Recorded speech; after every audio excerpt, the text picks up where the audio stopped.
Assalamualaikum warahmatullahi wabarakatuh. Alhamdulillah tadi Habib Mustafa Al-Idrus At-Tubani udah memberikan wejangan yang panjang lebar. Beliau ini mirip Habib Syekh, buat seneng orang. Jadi kayaknya seperti itu. Terus Syekh Ridwan Al-Amiri tadi juga udah nyampaikan banyak hal. Saya mau nyambungkan kedua-duanya untuk mudah-mudahan bisa jadi sesuatu yang indah. Nah, karena yang satu di kanan, satu di kiri, saya mau bicara tentang yang di tengah. Boleh ya? Boleh.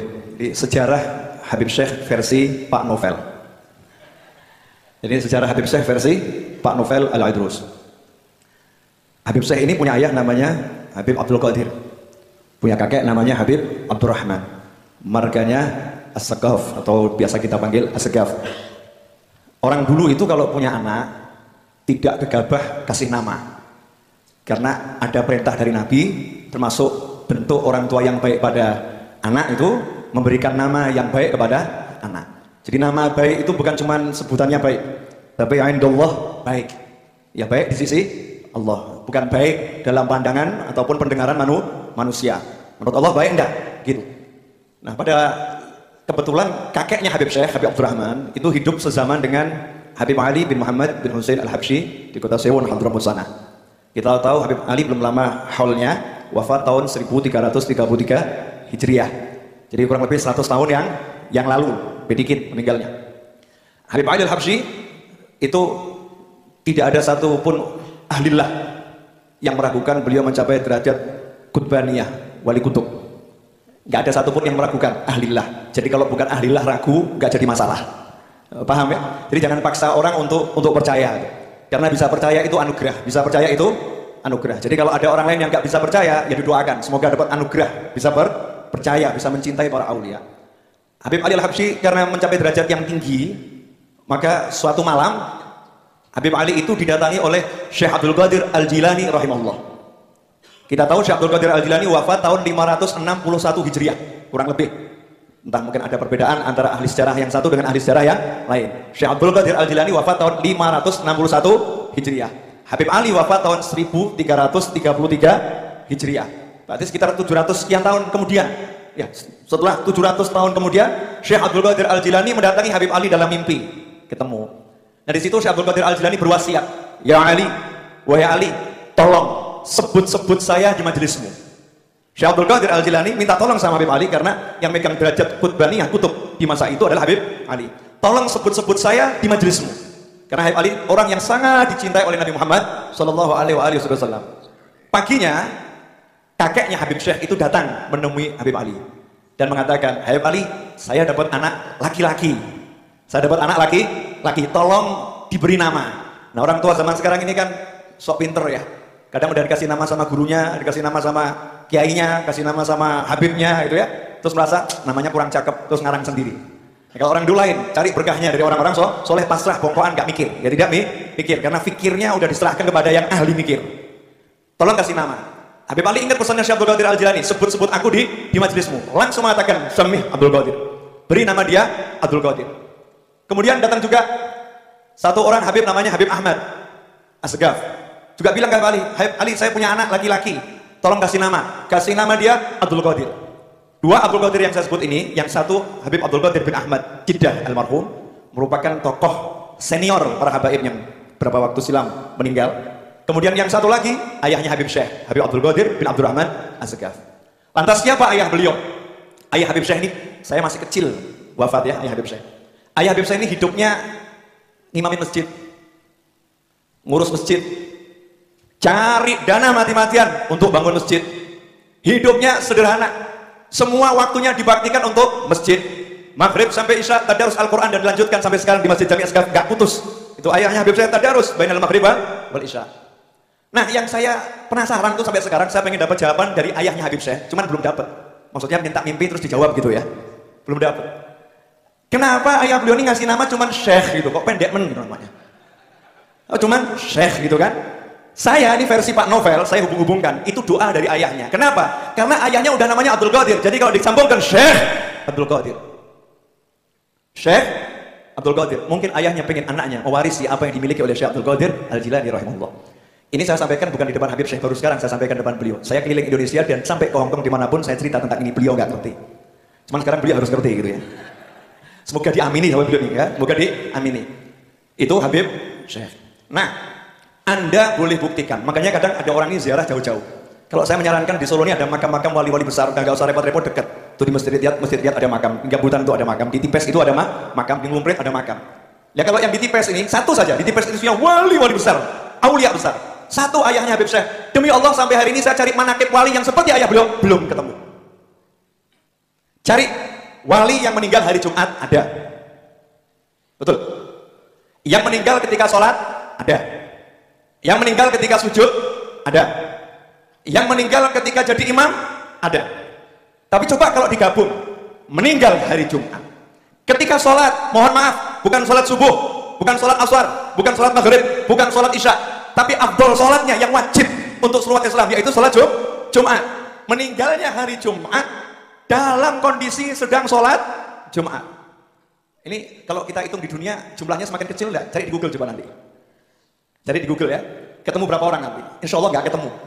Meninggal hari Jumat, sholat Jumat, posisinya dalam keadaan sujud. Itu nanti kalau kita search di Google, mesin pencarian Google, jumlahnya akan semakin sedikit. Jumat, ya kan? Sholat Jumat, sujud. Sujudnya bukan sujud pertama, bukan sujud kedua, bukan sujud ketiga, tapi akhir sujud, sujud yang terakhir. Jumlahnya semakin sedikit. Hari Jumat, ketika sholat Jumat, sujud yang terakhir jadi imam, saya belum ketemu. Saya belum ketemu. Itu nggak seberapa. Saya kan terus melakukan penelitian tentang ayah beliau. Ternyata sebelum meninggal udah pamit dulu sama keluarganya. Mau berangkat ke masjid nggak balik. Ganti baju baru, kaos baru, sarung baru, semua serba baru, bilang ini mau meninggal dunia. Sampai di masjid di saf kedua, saya masih ingat kisah dari Al-Habib Muhammad Najib bin Toha bin Abdul Segaf, Habib Najib itu. Beliau mengatakan, saya posisi di saf kedua dipanggil sama Habib Abdul Qadir. Ya Najib, ta'al. Kamu hari ini sholatnya di saf pertama persis di belakang saya. Nanti kalau terjadi sesuatu dengan saya dalam sholat, tolong gantikan saya. Habib Najib masih muda waktu itu. Artinya udah pesan. Yang saya kaget, baru 2-3 hari yang lalu ada tamu ke rumah saya. Salah seorang anak dari Habib Hadi Asgaf, anak dari Habib Hadi Asgaf Jakarta, yang dulu pernah tinggal di Solo. Habib Hadi ini salah satu teman baiknya ayah Habib Syekh. Ternyata satu hari sebelum meninggal, jadi hari Kamis, ayah Habib Syekh itu main ke rumah Habib Hadi dan mengatakan, ya akhi, besok saya mau meninggal. Besok saya mau meninggal. Carilah di dunia ini seorang wali yang meninggal di hari Jumat, sholat Jumat, sujud yang terakhir, jadi imam dan pamitan dulu sebelum meninggal dunia. Belum ketemu, makamnya di Tipes. Makamnya di Tipes itu dekat tuh sama Lotte Umat. Datang tuh Jumat ke sana ziarahin. Wali Songo dikelilingin. Wali yang satu ini kita cari nggak ketemu, tapi kita jarang ke sana.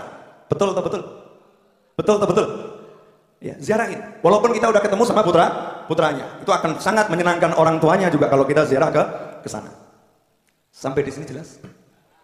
Jadi kalau Habib Syekh begini kan pantas ya. Saya punya satu rahasia lagi yang udah lama saya pendam, malam hari ini mau saya sampaikan. Boleh Beb ya? Insya Allah nggak jadi fitnah. Almarhum Habib Anis itu beberapa kali diundang Habib Syekh untuk hadir maulid di Mertodranan, maulid tahunan beliau. Cuman beberapa kali berhalangan nggak hadir, betulnya Beb ya? Malam-malam Habib Anis dalam kondisi yang kurang sehat. Saya duduk dengan beliau persis di ruang dalam, di depan televisi. Habib Anis lagi duduk, saya duduk di seberangnya gitu. Tiba-tiba Habib Anis kemudian berdiri, terus saya nanya, mau kemana Habib? Mau ke tempat Syekh. Kemudian saya buntuti masuk kamar, beliau ambil ridaknya seperti ini. Ya. Kemudian beliau berkata, dan ini perlu saya sampaikan, biar orang tahu. Beliau mengatakan, malam ini saya akan lantik Syekh jadi Habib. Jadi kalau saya meninggal dunia nanti, di Solo ada yang bisa dipandang. Di Solo ada yang bisa dipandang. Saya sebutkan semua ini sebagai wujud syukur. Ya, biar Anda semua bisa bersyukur. Adanya Ahbabul Mustafa, adanya Bustanul Asyikin. Anda di tempat yang benar gitu loh. Di tempat yang tepat. Di tempat orang-orang keturunan orang-orang soleh. Ini ayahnya meninggalnya nggak ada duanya di dunia ini. Jadi kalau kita nyambung sama anaknya, insya Allah kan anaknya bisa ngomong sama bapaknya. Bah, itu teman anak, bah, tolong itu, bah. Ini Habib Mustafa nih sahibi, bah, tolong nih, bah. Ini ada novel nih Al-Gadrah ini. Novel yang Gadrah ini sahib saya nih, bah. Tolong nih, bah. Tolong dia pernah diberi syafaat juga. Itu satu. Saya bilang tadi ada dua. Yang kedua, masalah sholawat. Ini Syekh Ridwan Al-Amiri ini muridnya Habib Umar bin Muhammad bin Salim bin Hafid. Dan perlu umat Islam Indonesia dan dunia mengerti. Dulu nggak ada yang kenal Habib Umar bin Muhammad bin Salim bin Hafid. Nggak ada. Habib Anis duduk di Zawiyah Masjid Riyadh baca kitab Tajul Arus karya Habib Ali bin Husain Al-Attas sampai khatam. Kemudian beliau berkata kepada jamaah yang ada di situ, kita akan ziarahi orang-orang yang kita baca ini ke Hadramut. Maka dibuat kelompok ziarah terbesar pertama setelah sekian puluh tahun. Dan beliau mengatakan, saya akan cari anak muda yang alim, yang bisa ceramah, akan saya bawa ke Indonesia. Agar anak-anak ini belajarnya ke Hadramut, bukan ke negara yang lain. Agar nyambung lagi hubungan Indonesia dan Hadramut yang sudah terputus. Datang Habib Umar, nggak ada yang nyapa, nggak ada. Habib Umar, Habib Ali Jufri, dan Habib Muhammad bin Ali bin Abdul Qadir Muslim. 3 orang ini. Yang saya tahu 3 orang ini. Yang pokok Habib Ali Al-Jufri, Muhammad bin Ali Munsir, kemudian Habib Umar bin Hafid. 3 orang ini kemudian setelah Habib Umar ceramah, Masya Allah, kaget orang-orang. Habib Anis berkata bahwa ini Habib Umar ke Jawa Timur, datang ke pesantren-pesantren, naik mobil saya, jangan izinkan 1 orang pun masuk mobil ini, siapapun orangnya, kecuali bertiga ini. Biar yang 3 ini bisa nyaman di mobil, gak disuk-suk orang. Saya nyaman. Alhamdulillah dari keliling ke pesantren-pesantren itu, berangkatlah kelompok pertama ke Hadramut. Waktu itu belum ada Darul Mustafa, tinggalnya di masjid. Tinggalnya di masjid. Sampai terbentuk pesantren, sampai sekarang Alhamdulillah, ini murid-murid Habib Umar tersebar luas di seluruh penjuru dunia. Yang mau saya nukil adalah ceramahnya Habib Umar bin Hafid, jelaskan sholawat. Habib Umar nanti bisa dicari di YouTube, ya bisa di-download di YouTube. Menceritakan di Syria sana ada seorang ulama yang didatangi seorang wanita. Wanita ini nangis luar biasa.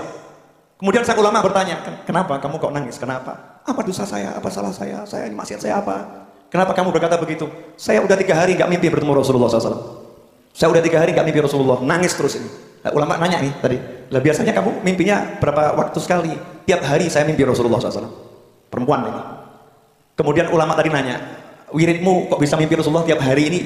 Baca sholawat berapa kali? Enggak banyak. Setiap hari saya cuma baca 15.000 kali sholawat. Enggak banyak. Ada yang sanggup nyontoh? Nggak ada kan? Belum ada. Nah ini tadi dibaca 40 sholawat pilihan. Kalau tiap Rebo hadir di sini ikut baca sholawat, ikut baca tapi ya. Kadang nih jamaah majlis dzikir ini majlis bungkem, nggak dzikir ini. Majlis dzikir tapi jamaahnya ikut dzikir. Ini kan masalah ini. Habib Syekhnya teriak-teriak, ayo sholawat, yang lain mantuk. Enak ya, Zain. Masya Allah. Enak, suaranya ya, enak. Yang lain jadi bungkem. Ini majlis dzikir. Majlis dzikir itu ya semua ikut berzikir. Yang belum punya bukunya ya cari bukunya. Kalau dijual ya dibeli. Kalau nggak ada ya difotokopi. Kemudian dibaca, diteriakkan dengan suara yang keras. Orang kalau nggak bisa baca banyak sendiri, ya dengan berjamaah ini kan pahalanya jadi banyak. Kalau istiqomah tiap Rebo, sholawat itu dibaca benar oleh kita, ya insya Allah lah sebelum meninggal, walaupun nggak lihat langsung, minimal mencium aroma Nabi Muhammad Shallallahu Alaihi Wasallam. Itu yang dapat saya sampaikan. Sepurone ingkang kathah, ini Pak Novel bisanya ngomong begini. Beb, jazakumullah khair atas waktunya. Saya mengundang resmi Habib Syekh untuk membuat majlis di Majlis Ar-Raudhah, sholawatan terserah waktunya kapan. Terima kasih Habib. Jazakallah khair. Ini undangannya kok lewat ceramah kabeh. Habib Mustafa lewat ceramah, Habib Novel lewat ceramah. Alhamdulillah. Insyaallah siap Habib. Insyaallah siap kita sholawatan di Ar-Raudhah. Mudah-mudahan kita bisa beri panjang umur dan kesempatan untuk bisa sama-sama bersalawat di sana. Alhamdulillah tadi telah disampaikan sekian banyak, Masya Allah, nasihat dan cerita serta sanad. Alhamdulillah tadi saya mungkin sedikit mau menyampaikan bahwa waktu Al-Habib Hadi bin Ahmad itu ceritanya Abah sakit waktu itu. Kebetulan Abah itu sakit di rumah, lagi tidur di hari Kamis itu. Pada sholat duhur beliau memanggil tukang cukur. Tukang cukurnya namanya Muhammad Muaz, Madura, di Wiropaten situ. Anak-anaknya masih ada di sini. Saya juga langganan sama Abah di situ. Abah didatangi, dari potong rambut, potong jenggot rapi. Itu ba'da duhur. Setelah itu beliau mandi, seger, terus tiduran, tidak mampu, badan itu agak panas karena beliau ini memang sakit jantung. Beliau suruhan putranya untuk memanggil Ustadz Hadi. Dipanggil Ustadz Hadi sampai di rumah. Lalu Ustadz Hadi itu guru saya. Guru ayah itu waktu itu mengatakan kepada Ustadz Hadi untuk mengajar saya dan anak-anak masih kecil, SD itu. Saya belum balik. Di situ sudah diajari sampai kebetulan bab nikah. Bagaimana caranya bersetubuh orang sudah itu, padahal saya belum balik. Ustadz Hadi yang ngajar. Setiap ada sholat Jumat di rumah sebelah rumahnya Akhina Abdul Aziz, mantunya Zuhdi. Abadi Abdul Aziz itu. Di situ kita biasanya. Alhamdulillah Al-Habib Hadi dipanggil di rumah. Abah itu dalam keadaan sakit dan sudah menyiapkan wasiat. Beliau mengatakan kepada Habib Hadi, wahai Hadi, Anda tidak tahu mungkin umur Anda tidak panjang. Seandainya besok saya tidak ada, tolong wasiat ini dibacakan sebelum saya dimakamkan. Jadi dikasihkan wasiat itu di rumah, karena beliau tidak mampu untuk berdiri. waktu itu. Terus besok paginya beliau itu mandi seperti apa yang disampaikan Ustaz Novel tadi, dengan gembiranya karena datang hari Jumat. Padahal beberapa hari memang sulit tidak mengimami, dan di situ beliau tetap mengatakan saya harus mengimami sama ibu saya, dan saya harus mandi, saya harus pakai minyak wangi, saya harus begini. Padahal minyak wangi itu kebetulan saya kirim dari Saudi. Minyak wangi saya mengatakan, wahai ayah, pakailah minyak wangi ini di hari Lebaran sama sabun waktu itu. Dan di hari itu dikeluarkan minyak wangi itu dan sabunnya. Ibu saya melarang, kan disuruh pakai di Lebaran, kenapa dipakai sekarang? Kata ayah, kan ini juga Lebaran, Jumat ini hari raya bagi umat Islam, kita pakai. Dan subhanallah itu minyak wangi itu saya tidak punya duit waktu itu, saya pakai bawa minyak wangi yang sangat murah, namanya masih ingat saya, Aqua Brava. Satu botol besar itu harganya 15 rial waktu itu. Saya pikir sesuatu penting murah, meriah, gede itu. Saya kasih, dipakai separuh itu minyak wangi, bukan semprotan, separuh itu. Dan masya Allah, pamit sama orang rumah, sama anak-anak adik-adik saya, Muhammad temannya Ustaz Novel itu, masih kecil juga, Muhammad itu adik. Dipamiti, pas kebetulan sakit waktu itu panas. Kamu sabar ya, nanti kalau saya tidak kembali. Itu pamitnya begitu, naik becak. Becaknya itu saya masih ingat, langganan bapak itu namanya Pak Slamet. Selalu posisi di depan rumah, subuh pun beliau tidur di atas becak, menanti abah itu buka pintu, klik dia bangun, langsung naik becak. Karena abah tidak mampu jalan karena jantung. Kalau jalan sama saya itu, saya gandengan itu, sampai 3-4 kali berhenti baru sampai ke masjid. Dan dari usia saya SD itu sudah selalu mengatakan bahwa aku ingin meninggal di mihrab. Aku ingin meninggal di mihrab. Cerita Al-Habib Abdul Qadir bin Ahmad, waktu itu setelah saat meninggalnya ayah, saya pikir diundang sama Habib Abdul Qadir bin Ahmad ke sana untuk menenangkan anak-anaknya. Saya, kakak saya Jamal, dan keluarga di Saudi. Beliau mengatakan, sungguh besar kedudukan ayahmu. Makomnya ada di sekian langit, tingkatan langit. Dan ayahmu ini adalah murid kesayangan Al-Habib Abu Bakar Gresik. Jadi Habib Abu Bakar ini bertanggung jawab sampai meninggalnya. Jadi yang menggandeng beliau itu dibawa di tempat yang luar biasa di mihrab itu adalah Habib Abu Bakar ini, kata Habib Abdul Qadir bin Ahmad. Karena guru itu bertanggung jawab sama murid. Karena murid itu menginginkan, dan itu memang perintah waktu beliau menjadi imam itu dari Habib Abu Bakar Gresik juga. Dan beliau tidak pernah meninggalkan masjid. Misalnya hall di Solo, tempat Habib Anis, kalau sudah dekat zuhur itu, ma'adhan, pulang ke masjid. Jadi tidak sampai selesai, pulang ke masjid. Dari hall dulu. Tadi Habib Novel bawakan fotonya, coba fotonya diambil itu. Saya akan tunjukkan itu foto waktu hall zaman dahulu sama Habib Anis. Di situ ada Habib Abdul Qadir juga Mulakhela. Di antaranya yang saya dengar juga mungkin nama yang dikasih nama juga sama Habib Ali itu ada berapa orang namanya Abdul Qadir semua termasuk. Ini daripada dia dari Habib Novel. Ini ayah saya ini. Ini ayah saya, ini Habib Anis, ini Habib Abdul Qadir. Ayahnya Habib Syahab. Ya, ini mutrib gambus yang biasa kalau malam mau hall video trip ini. Ini Habib Hasan Al-Idrus, ayahnya Habib Abdullah. Ini Habib Abdullah. Ya, Habib Abdullah ini Garuda Tank yang dulu punya Garuda Tank ini. Dan ini Habib Muhammad bin Alwi Surabaya. Ini saya tidak tahu, kalau ini masyhur. Dari kelihatannya dari Gorontalo atau abahnya Habib Ali masyhur di sini. Jadi ayah posisinya dulu gini. Jadi hallnya dulu yang di sini yang lebih tua-tua. Jadi Habib Anis ini masih muda juga. Jadi duduk di sini, ini kalau salah Habib Hadi ini, kelihatannya Habib Hadi bin Ahmad ini. Ya kelihatannya Hadi bin Ahmad. Di sini masya Allah ini masih hitam putih. Ini Habib Abdul Qadir juga namanya. Ini Habib Abdul Qadir juga Pak Qadri Hasan. Jadi ini ayah ini waktu itu. Jadi subhanallah, itulah cerita Habib Abdul Qadir bin Ahmad kepada kita bahwa itu. Jazakallah, terima kasih Habib Ahmad. Terima kasih dikasih itu. Itulah ceritanya seperti itu. Dan insya Allah orang yang baik tidak mengatakan bahwa dia adalah ayahku, katanya begitu. Tapi dia mengatakan anada. Saya harus begini. Bagaimana? Kamu jangan membanggakan ayahmu. Ayahmu orang hebat, tapi kamunya gimana? Nah gitu lah. Insya Allah mudah-mudahan kita semuanya bisa mendapatkan bagian. Kami kadang-kadang malu kalau sudah mendapatkan cerita ayah yang seperti itu, luar biasa. Kami tidak bisa seperti beliau.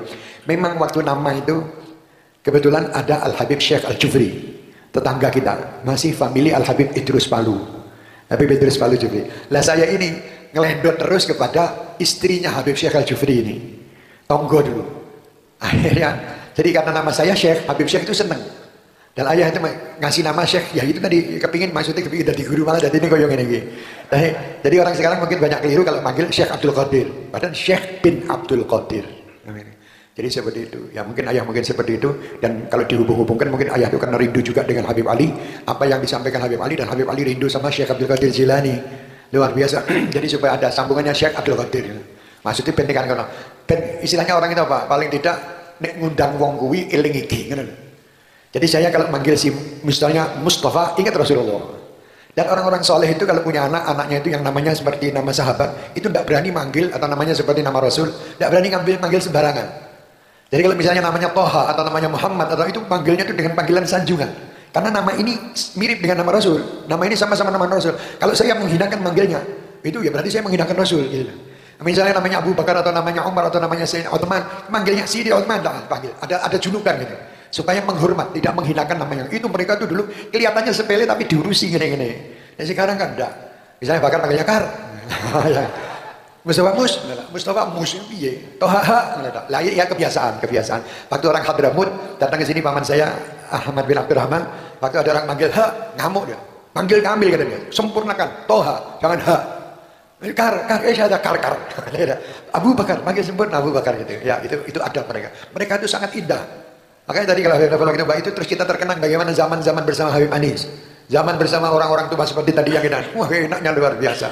Mereka ini orang-orang manja dan orang-orang yang tahu memanja juga. Jadi mereka manja kepada Allah dan Rasulnya, kita dimanjakan sama mereka. Untung ngawai diri kita ketemu Habib Anis. Coba tidak ketemu orang seperti beliau, sakit ketemu siapa nih sehingga yang menunggu. Sulit cari orang-orang seperti begitu. Alhamdulillah mudah-mudahan akan terus timbul orang-orang yang hebat. Seperti alhamdulillah beliau, masya Allah, doakan Habib Novel, doakan Habib Mustafa, doakan Habib Ridwan kita, Syekh Ridwan kita, doakan Habib Husain, doakan semua pendakwah kita doakan. Bismillah kita jalan bersama-sama di langkah Rasulullah SAW. Jadi setapak demi setapak kita sampai ke Rasulullah. Nanti kita digiring sama Rasulullah. Ayo bareng-bareng. Masing-masing mempunyai kelebihan dan kekurangan. Kekurangan yang satu ditutup dengan kelebihan yang satu. Insya Allah jadi sempurna. Ya, Insya Allah mudah-mudahan seperti jazakumullah khair. Saya terima kasih dan malam ini sangat gembira sekali. Rumong soku wis duwe bola yang ini saku adem lho. Ya udah nggak dong. Tadi uang ini dari bolo-bolo saya ini dulu waktu ini acara. Habib Novel mungkin sering lihat. Kalau acara pas malam Mas Maulid di rumah dengan di Metro Jalanan, kunci saya itu Habib Anis dong. Agar Habib Anis seneng, panitia kabeh seneng. Agar Habib Anis ono A, I, sinti orang cocok, panitia kabeh tak seneng ini. Panitia sudah deg-degan, pokoknya Habib Anis harus seneng. Pagi itu saya tidak tidur semalam. Pagi tidak tidur, marani Habib Anis di toko. Jam 9, setengah 10, jam 10 Habib Anis di toko itu. Nah di situ saya masuk, assalamualaikum, pura-pura arep tukur, biasa. Assalamualaikum, saya mau tahu komentarnya apa. Wah, tadi malam ajib ya Syekh. Zen, soundnya bagus, ininya bagus. Nah, panitia siap, ayo seneng-seneng. Pokoknya kalau Habib bilang enggak, elek, boleh itu gelone kayak apa.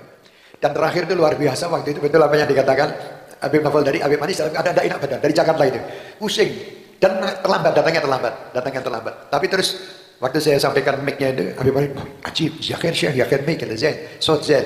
Akhirnya dipanggil putranya Abdillah yang biasa son itu. Suruh belajar son sama orang saya. Waktu itu, Abdillah ditanya itu gimana sih? Saya waktu Habib Anis bilang enak, ya sudah, bismillah tak penak-penak ke. Di situ digayak-gayak ke, digosidah-gosidahkan, ya lagalbin beliau sukain. Itu terus lah. Itu terakhir sama beliau. Waktu itu sempat sudah waktu Bukhari, kita sama Habib Novel sama Ustaz Nabil, Ustaz Umar waktu itu rencana mau ke Malaysia, diajak, ditanya, ya Syekh punya paspor, punya, semua notok lagi. Walaupun saya waktu itu belum siap ada Habib, ada. Subhanallah siangnya dapat kabar dari Habib Novel, juga dapat kabar Habib Anis jatuh itu. Akhirnya tidak sempat. Dan subhanallah waktu itu saya lagi membuat CD saya yang Allahu Allah ya dzal jalali wal ikram, itu disenangi yang luar biasa. Sampai kalau ketemu itu tidak ada ucapan lain kecuali Allahu Allah Habib Anis. Padahal maksudnya beliau ingin berbicara lain. Tapi yang keluar Allahu Allah. Akhirnya orang-orang dikira Habib Anis mau gosidah. Kita saya Allah gitu terus. Subhanallah. Allah yarham. Mudah-mudahan dengan mengingat mereka, kita ini selalu alhamdulillah mendapatkan berkah mereka. Seperti sampai kita ini masya Allah, ayah beliau juga namanya Abdul Qadir Minabari. Ayahnya beliau ini termasuk orang yang sangat setia sama ayah saya dalam urusan pembangunan, sama almarhum Amin Barak Songkar. Itu luar biasa. Beliau berdua ini sama juga ada Abdul Qadir waktu itu bin Muhsin, ya Ambon. Di situ mereka ini luar biasa sama ayah itu waktu bangun masjid itu. Luar biasa lah orang-orang hebat. Allahumma ighfir lahum warhamhum wa'afi wa'fu anhum. Allahumma ya Allah ya Rabbi farfa'na bi barakatihim wahdina al-husna bi hurmatihim wa amitna fi tariqatihim wa mu'afatin min al-fitani. Allahumma inna nas'aluka al-'afwa wal 'afiyah wal mu'afati ad-da'imah fid din wad dunya wal akhirah. Allahumma inna nas'aluka al-jannah wa na'udzu bika min sakhatika wan nar. Allahumma inna nas'aluka min khairi ma sa'alaka minhu nabiyyuk wa habibuk Muhammad sallallahu alaihi wasallam wa nasta'iduka min syarri ma sta'adzaka minhu nabiyyuk wa habibuk Muhammad sallallahu alaihi wasallam. Allahumma ya Rabb, sebagaimana kami mendengar cerita para salihin, jadikan kami ya Allah pecinta-pecinta mereka mereka dan dapat mengikuti mereka, menggembirakan mereka, terutama guru-guru kami ya Arhamar Rahimin. Jadikan mereka saat ini gembira, orang-orang tua kami saat ini gembira. Allahumma ya Allah, sebagaimana semua yang diingat ya Rabbi di majelis ini, kami berharap ya Allah agar kami selalu diingat oleh mereka pula. Allahumma ya Arhamar Rahimin, jadikan kami selalu diingat mereka di alam barzakh mereka, hingga kami bisa berjumpa dengan mereka ya Arhamar Rahimin. Sebelum kau ambil nyawa kami, Allahumma ya Allah, jadikan kenikmatan-kenikmatan yang mereka rasakan dan kenikmatan sewaktu kami mendengar cerita-cerita mereka, kenikmatan yang akan membawa kenikmatan bagi kami ke depan ya Arhamar Rahimin. Allahumma ya Rabb, panjangkan umur kami, panjangkan umur para habaib kami, para kiai kami, para ulama kami dan seluruh jamaah kami, serta semua yang mengikuti acara-acara majelis kami. Allahumma ya Allah ya Rabb, makmurkan kota kami ini dengan majalis-majalisil ilm, majalis dzikir, majalis salawat ya Arhamar Rahimin. Bijahin Nabi wa man yuhibbun Nabi wa ila hadratin Nabi bisirril